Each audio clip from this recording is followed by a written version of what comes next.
kita bahas pokoknya bahasanya campur-campur ya, bahasa Iya. Indonesia dan bahasa Jawa. Sembarang. Kita bahas POV, point of view dari kita pasangan yang sudah menikah selama 4 tahun, yang katanya orang-orang itu badai pernikahan yang paling berat itu usia 5 tahun pertama.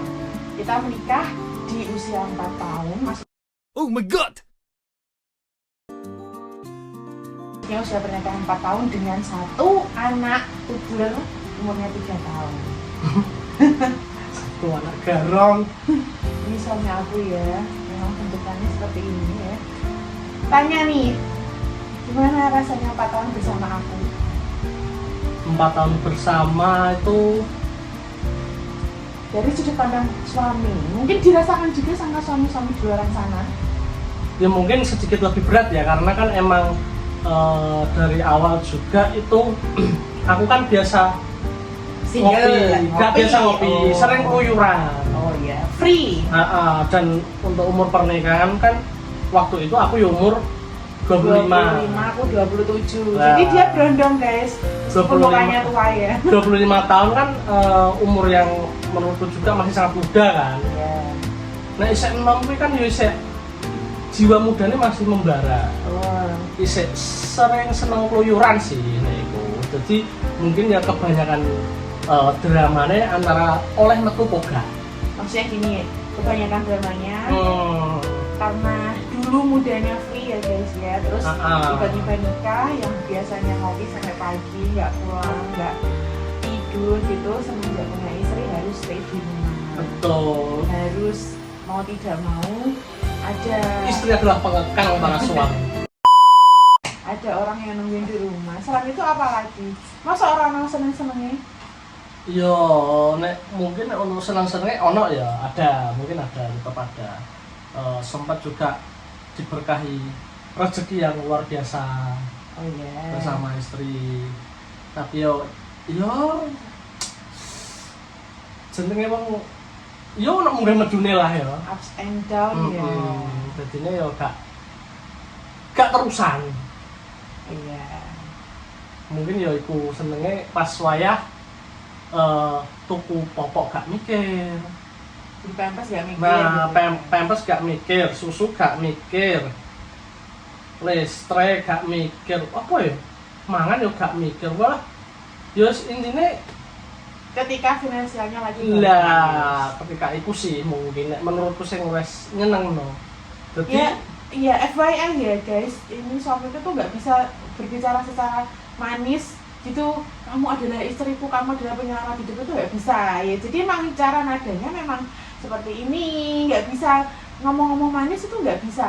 Loh, memang wong lanang kudu manis terus, Ya kan ada yang namanya love language. tapi itu adalah Love pembodohan. language, ya enggak, kan love language orang beda-beda. Ada yang orangnya itu cuek tapi act of service, merhatikan. Wah, itu berarti kalian adalah pria-pria lemah sebenarnya. Ada juga yang love language-nya itu words of affirmation, suka bilang, oh cantik banget hari ini. Penasaran nggak dari sudut pandangku sebagai istri 4 tahun menjalani rumah tangga yang terombang-ambing di lautan gelora ini? Siap-siap ya, ini diceramai sini, ceramah full ceramah, oke. Ya ini mungkin yang dirasakan bagi khususnya cewek-cewek yang baru nikah gitu ya, mau dia habis nikah kerja atau enggak, kurang lebihnya itu sama yang dirasakan itu sama, tapi berat atau tidaknya itu tergantung mental dan keyakinan masing-masing. Betul. Ya. Kalau aku selama menjalani 4 tahun pernikahan itu, yang paling berat adalah di usia pernikahan 1 dan 2. Kenapa guys? Istilahnya kan walaupun suami kerja, aku kerja, tapi menyatukan 2 kepala menjadi satu kan susah ya. Terus habis itu di setahun pertama pernikahan kami diberkahi anak yang awalnya sama. Hari saya juga orangnya ekstrovert ya, ngopi sana sini, ketemu temen sana sini, jadi hidupnya harus di rumah saja ngurusin baby, karena kita kebetulan setelah menikah hidupnya cuma berdua ya. Jadi kita ngurus babynya berdua. Terus kemudian apalagi pas pertama kali punya anak ya. Iya, itu rasanya hampir gila guys, karena kita nggak ada yang menuntun gitu. Gimana sih caranya jadi orang tua baru, meskipun kita yo sinau parenting dari buku, dari YouTube, tapi ternyata kehidupan nyata itu berbeda. Ganti popok tutorial YouTube. Bikin susu formula, tutorial YouTube. Tutorial YouTube. Gimana menenangkan anak nangis, tutorial YouTube. Apalagi ya kalau ibu-ibu ini pasti ngerasain juga ketika anaknya habis imunisasi. Hampir gila kan ibu-ibu. Apalagi saya paginya harus kerja ya. Jadi dia kayak zombie. Balik ke topik ya. Setahun pertama, 2 tahun pertama itu merasa seperti masih mix and match kepribadian. Suamiku yang modelnya kayak gini uraan. Sing aku tipe cewek-cewek, tipikal cewek-cewek yang sepaneng. Bayangin aja, yang ini free dan aku sepaneng. Kalau dicampurin udah kayak anjing. Anjing dan kucing ya, tapi dia anjingnya. 2 tahun pertama itu badannya seperti yang tipikal-tipikal pernikahan di luar sana. Badai pertamanya kalau nggak ada ya itu ya privilege ya. Betul. Kalau nggak ada privilege ya. Kalau orang ngomong semisal dukungannya wong tua, Itu berkah, itu berkah. Iya. Soalnya gak semua orang juga bisa dapat privilege. Betul. Jadi seperti tipikal-tipikal rumah tangga yang lain yang mungkin tidak terlalu mendapatkan privilege dari orang tuanya. Cocok. Iya gak apa-apa. Mambu. Itu kita berada di masa finansial yang paling rendah itu 2 tahun pertama pernikahan. Why? Karena kita gaji berdua masih UMR, punya toddler, kita harus bayar rumah, masih ngontrak. Ini ngontrak. Bolong. Ini ngontrak. Dan apa namanya? Aku harus, karena tidak bisa provide ASI eksklusif, aku harus beli susu formula yang karena aku merasa nggak bisa ngasih ASI, susu formula yang harganya pricey ya menurut aku ya, menghabiskan 1 kali gaji, kemudian pokok, kebutuhan rumah tangga, sampai ada di momen kita itu beli beras nggak bisa. Apakah kamu masih ingat? Iya, sempat kita nggak bisa beli beras, terus keadaan itu beli listrik listrik habis, listrik susu habis. susu Ini habis. mah antara beli beras, listrik atau susu. Harusnya kita gimana? Bolahu alam, kok bisa ya kita dulu melewatinya gitu?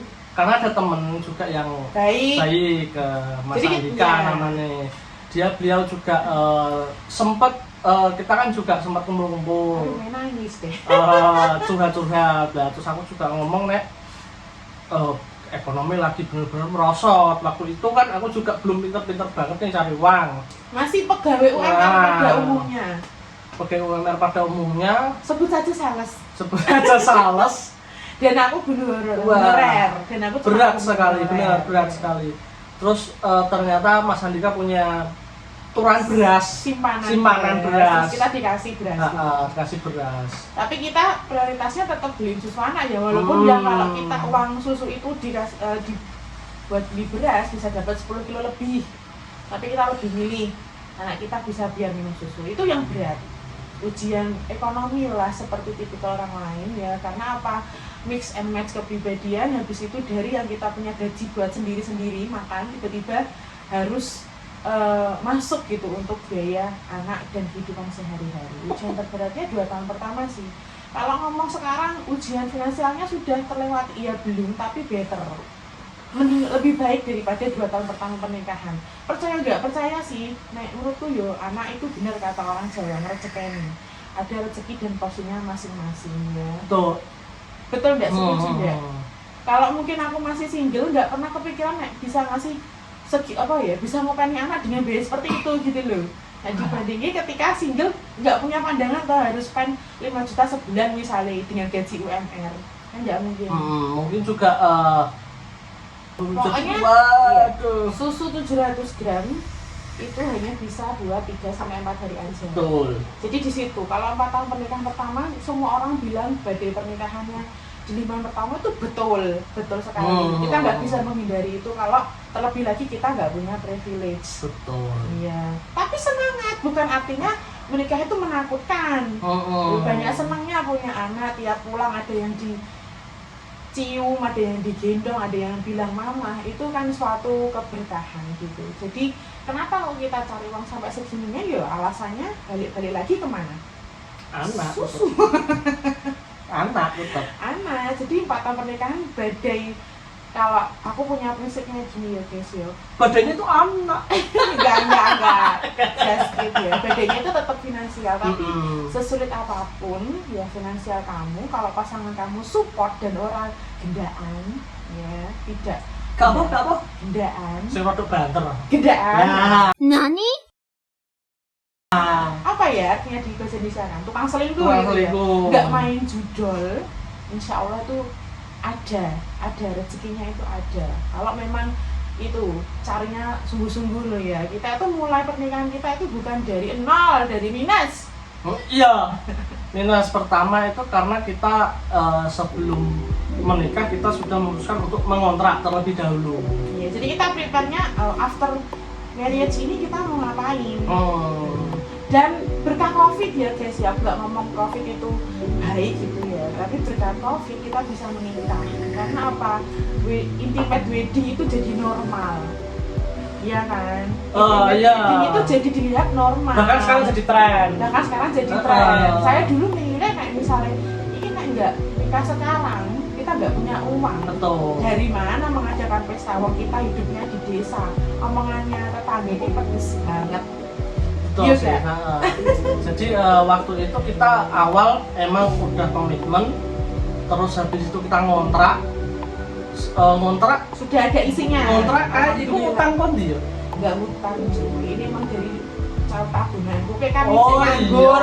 iya. Kayaknya dia masih nganggur, tapi Ha-ha. dia kerjanya freelance gitu loh guys. Jadi nge-MC, ngisi acara band musik kayak gitu, belum yang ikut orang perusahaan gitu. Betul. Jadi kita udah punya tabungan. Oh, Kak, kita udah ngontrak pakai tabungan, terus habis itu Beli kita isi rumahnya utang kita. BRI, sahabat BRI, kita isi rumah, ada TV, kulkas, terus Yo, apa ya? basic lah. Yo, Bola TV, pokoknya kulkas ya.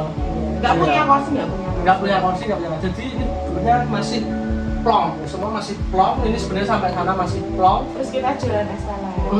Kita jualan STL, sempat jualan STL, terus habis itu bantu-bantu jual kerudung. Apapun dilakukan.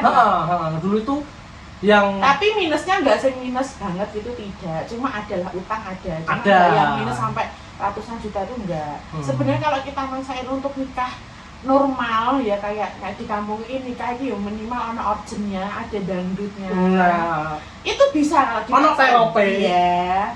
Kalau orang yang sogeh banget itu Mm-mm. biasanya nyewanya wayang ya. Nah. Atau ngundang Niken Salindri ya.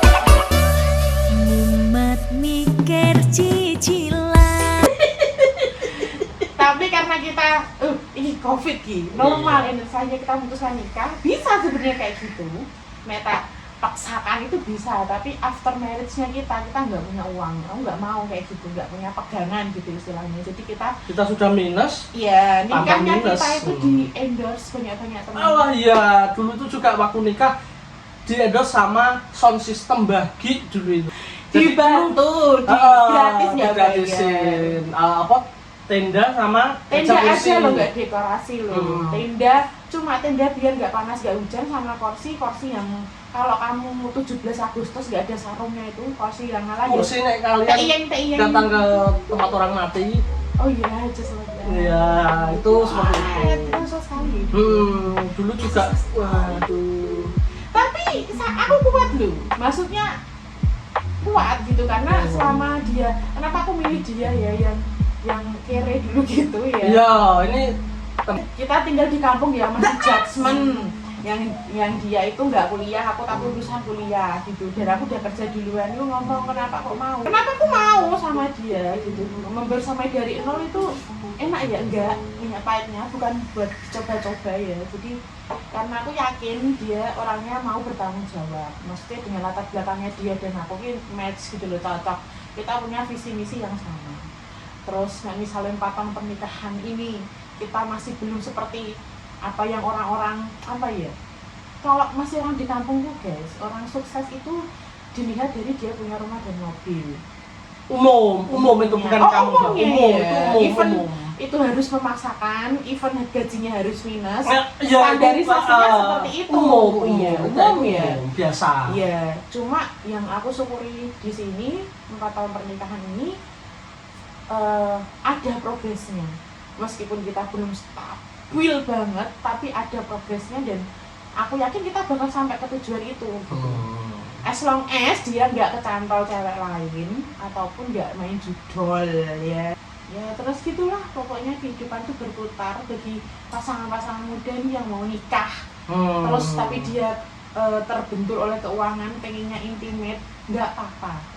Dulu juga ada yang pernah ngomong kalau pernikahan gak gedan, kalau acaranya biasanya gak langgeng. Tapi menurut research yang ada di jurnal luar negeri menunjukkan bahwa nikah yang sederhana justru malah langgeng. Karena gak perlu sampai luar negeri sebenarnya. Ada juga buktinya, maksudnya yang acaranya benar-benar gede tapi habis itu tidak langgeng juga ada. Entah masalahnya apapun itu aku juga nggak tahu, cuma aku hanya menepis perihal pernikahan yang harus gede dan itu pasti langgeng.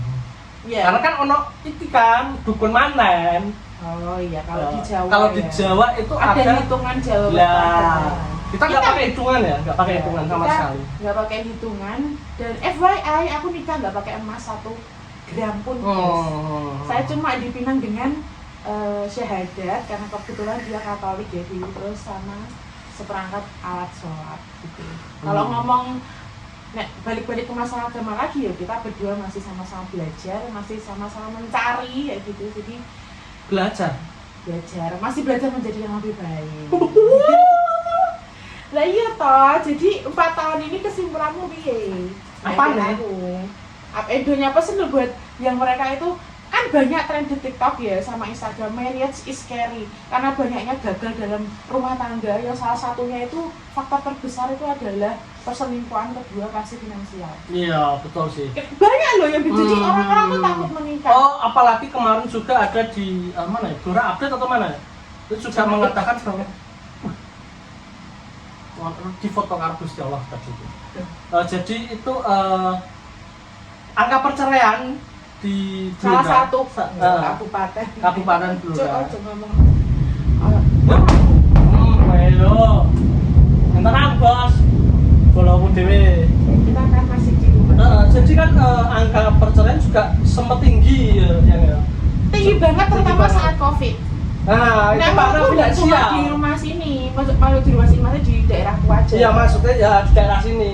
Di luar pun juga banyak di Jawa Barat. Mungkin kita juga nggak terlalu update perihal tersebut, cuma dengar-dengar juga kan banyak angka perceraian karena faktor ekonomi. Oh iya, orang ekonomi tok kok sing ngendak ya kan. Iya, mungkin ekonomi dan perkentotan ya, aku nggak ngerti. Cuma yo nek menurutku sih tergantung orangnya juga, dalam arti seperti ini. Pasangan juga berperan penting dalam ekonomi. Misal seperti ini, aku gak duit, Aku nggak punya uang, gantian maksudnya. aku gak punya uang. Lah istriku punya uang berapa? Ya sementara itu dipakai untuk hidup dulu. Jadi gantian, tapi konsepnya kadang berat ketika yang perempuan itu tidak kerja. lah Itu kan jadi lebih itu mungkin berat. sedikit perbedaan ya, tapi cuma kalau kita pikir ulang, kita lihat lagi, kalau mereka misal nih katakanlah sudah berkomitmen untuk menikah, terus habis itu ekonomi lagi turun, tapi keadaan mereka ikut orang tua, seharusnya tidak ada yang perlu dipermasalahkan. Karena apa? Paling enggak besar sedikitnya bantuan orang tua itu juga membantu. Itu salah satu privilege juga. Jadi yang dimaksud privilege itu adalah apa ya? Seperti provider orang tua aja. Nah, siapapun yang bisa membantu kamu itu bisa dikategorikan sebagai privilege. Nah, jadi mungkin untuk teman-teman yang keadaan mungkin ini sudah dirasakan banyak orang juga ya, ekonomi lagi melemah. Sebenarnya aja minta, saya tak stop. Orang itu ada itu bertanggung jawab Saya. Ati dibagi loro, tidak bisa toleransi. Orang itu tanggung penting, misalnya perkara finansial itu lagi kena gangguan sing penting, tetap diprioritaskan. Jadi Jadi yang Udah nenek loro iso diprioritaskan kabeh tidak enggak apa-apa. bisa, itu tidak berlaku untuk saya. Loh. Tidak sama sekali tidak masuk dalam perhitungan. Lah, kira-kira. Padahal itu ajaran agama itu seperti itu. Kenapa mau ambil yang itu? Kenapa kamu tidak mengambil yang lain yang bagus kan banyak? Lah, ada juga temanku Stop. yang dia juga ingin menikah lagi di ACC sama istrinya. Kenapa istrinya didokterin? Ya kan itu pilihan masing-masing. Jadi buat Iya. kamu ya yang mau nikah internet, oke. Setelah depresi bodo amat lah aku nikah internet karena pada akhirnya kamu yang akan menjalani juga. Oh. Ya jadi kamu gak harus pembeli gengsi, gak harus nguapin omongannya mereka. Wah, sing anak udah kerja kok nikahnya cuma kayak gitu aja. Nggak usah, nggak apa-apa. Itu hidup kamu. Pada akhirnya kamu yang mengarungi berdua. Nek tonggo, tetangga atau orang lain komen, yo memang dia cuma bisanya komen. Ya, Itu manusiawi. manusiawi ya sudah. Sebenarnya. Untuk kamu- menguji mental tempe kalian sebenarnya. Karena lebih baik karena setelah menikah badai ujian pertamanya mau tidak mau ya finansial. Nek kamu setelah menikah rungkat artinya habis-habisan ya sudah nanti struggle-nya susah. Apalagi kalau diberkahi langsung punya anak ya. Yo ada rezekinya, tapi kuat gak diuji seperti itu, balik lagi ke mental masing-masing. Jadi di sini kesimpulannya selama 4 tahun ini ya dari aku yo, aku happy aja. Yo bener susah 1-2 tahun pertama, tapi selama kita mau berusaha berdua mau komit, yuk kita bisa yo bisa, nyatanya ada aja jalannya. Tapi kalau aku sih tetap di komitmen awal ya, susah untuk keluar. Udah itu doang. Oh dia karena free. Karena yo gimana yo guys, kita cuma hidupnya berdua. Kalau Kan bertiga. enggak, anaknya masih bayi. Kalau mau tinggal itu kan kayak begini harus begadang Alasan. sendirian. Itu rasanya tidak Alasan. enak. Jadi jangan laki-laki patriarki lu. Oh, bukan masalah patriarki. Yo mungkin dijatah aja ya guys. Mungkin Satu kan minggu gini, 2 kali ya. kayak gitu enggak. Kalau setiap hari enggak normal. Lelaki itu tidak pernah bercerita kecuali Agus. Aku sedih. Aku sedih. Astagfirullah. Oh. Tapi duitnya akeh 1M lho. Yo, tapi kan wis dibalekke. Tapi yo. Tolong atuse sisane kan Iya teman-teman, biar videonya nggak panjang-panjang, besok kita bahas lagi terkait tentang seputar pernikahan. Pernikahan yang kayak gini, ya. yang membosankan ini, ya. Tapi seru, so-so lah. Iya, Ya. ya, salam mas.